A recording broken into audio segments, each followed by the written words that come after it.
They did not know it yet.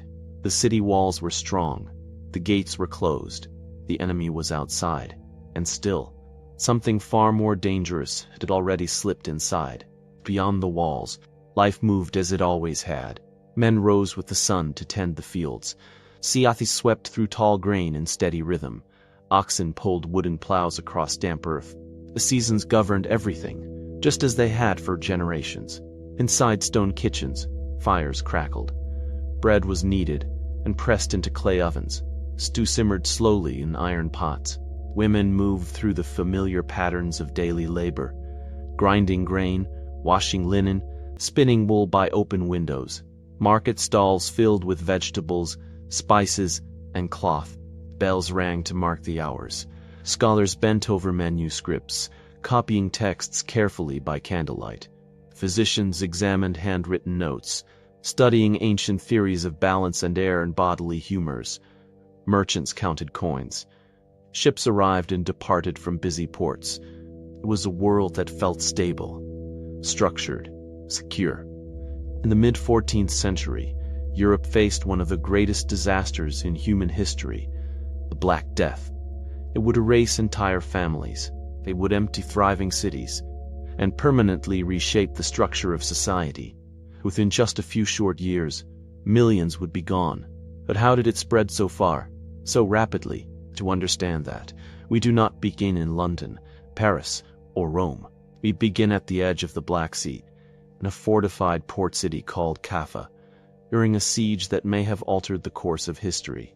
This is a documentary exploration of that moment, grounded in historical sources, archaeology, and modern scholarship, a sensationalism, because history is rarely simple, and rarely confined to one single event. By the 1300s, the world was more connected than ever before. Trade routes stretched from East Asia, across Central Asia, and into Europe. Caravans carried silk, spices, precious metals, and textiles across vast overland networks. Merchant ships crossed the Mediterranean and the Black Sea, linking distant ports into a growing web of commerce. Goods moved steadily, so did people, so did ideas. And unseen among them, something else moved as well.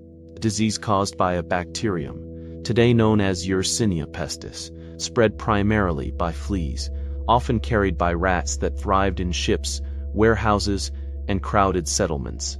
In the 14th century, no one understood bacteria. No one understood transmission. Illness was blamed on corrupted air, divine punishment, or imbalance within the body. Medicine relied on tradition and inherited theory. When this disease appeared, it struck with terrifying speed. High fever, painful swelling in the lymph nodes, delirium, weakness, so sudden it felt unreal.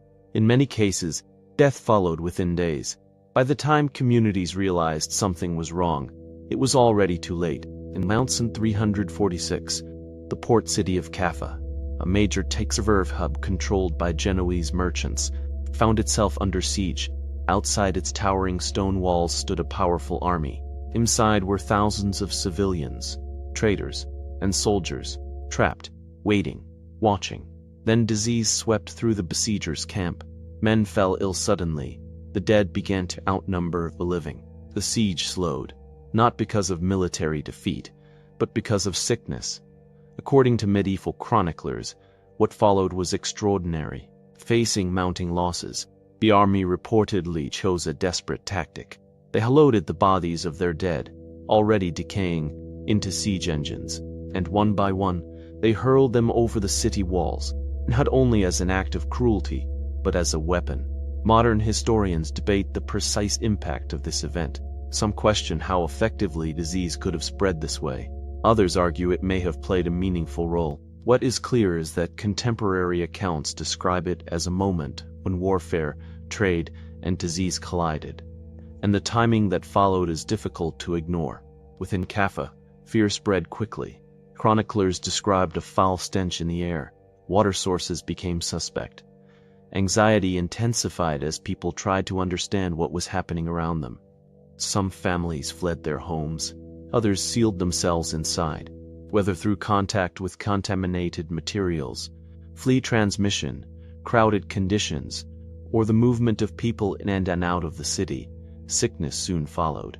The walls that once symbolized safety could not contain what had already taken root. Soon after, ships left Caffa. They sailed west, and they carried more than cargo. In 1347, ships arrived at Mediterranean ports. Some crews were already dead. Others were gravely ill. From those ports, the disease spread outward along familiar trade routes to France, Spain, England, and beyond. Cities that had once been vibrant fell silent. Markets emptied. Fields went unharvested. Entire villages disappeared from the historical record.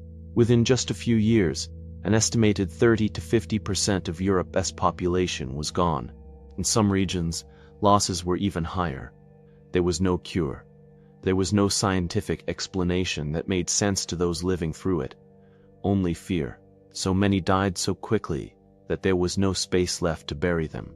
Churchyards filled. When they overflowed, vast trenches were dug beyond city walls.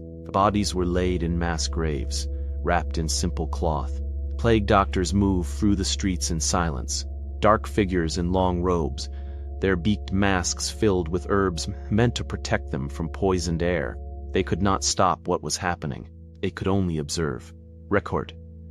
Move on to the next dying soul. Priests struggled to keep pace with last rites. Gravediggers worked without pause. The most terrifying reality was that nothing could be done to help the afflicted. Many of the healthy fled the sick, not out of cruelty, but fear of contagion. Communities fractured. The living could scarcely bury the dead. In the face of helplessness, many turned to extreme religious expression. A movement known as the Brotherhood of the Flagellants spread across parts of Europe. Believing the plague to be divine punishment, they sought to atone for society's sins through public acts of penance. They marched through cities chanting repentance. In town squares, they stripped to the waist and struck themselves with knotted cords and ritual displays of contrition. Thousands joined them. In some areas, they drew larger crowds than the clergy, whose prayers had seemed powerless against the disease.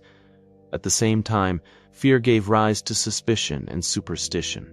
Witchcraft accusations increased. Rumors spread. Communities searched desperately for explanations.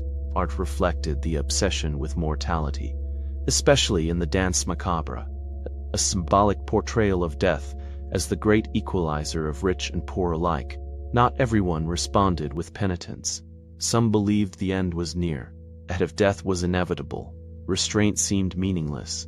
In certain cities, reckless indulgence followed, feasts, celebrations, and abandon, as though joy itself might defy the darkness. Europe was not only fighting a disease, it was grappling with psychological collapse. Yet history rarely ends in destruction alone. The Black Death did not just kill, it transformed. With so many laborers gone, economic structures shifted. Survivors demanded better wages and working conditions. Feudal bonds weakened. Old assumptions about divine order and authority were questioned. Art grew more human. Religion shifted in tone. Medicine, though still limited, slowly began moving toward closer observation and record-keeping. The world that emerged in the later 14th and 15th centuries was not the same world that had entered the plague. It was scarred, and it was altered in ways that would shape the centuries to come. And at the center of this story lies a lesson history continues to repeat. When human conflict intersects with global movement, when trade, travel, and war overlap, consequences can extend far beyond intention. No army at Caffa could have foreseen reshaping a continent. No merchant, loading a ship, imagined carrying catastrophe across Europe. And yet, interconnected systems carry interconnected risks. The Siege of Caffa reminds us that history is shaped not only by kings and battles, but by fear, desperation, and decisions made in moments of crisis. Whether through this siege or many connected routes, the Black Death changed Europe forever.